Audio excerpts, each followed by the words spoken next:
करावं लागेल. y minus y1 upon y1 minus y2 equals to x minus x1 upon x1 minus x2. या सर्व value इथं दिलेल्या आहेत.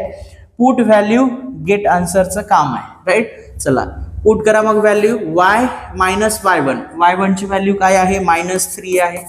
राईट. ब्रॅकेट मध्ये घ्या. y1 काय आहे? -3 मायनस y2 काय आहे? 5 आहे. राईट.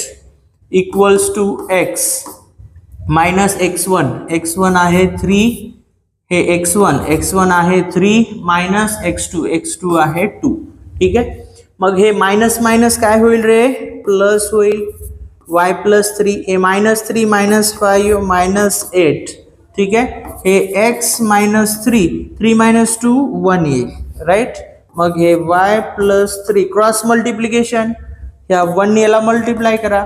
हे x मायनस 3 ह्या -8 न, ठीक आहे, -8 न ह्याला मल्टिप्लाय करा.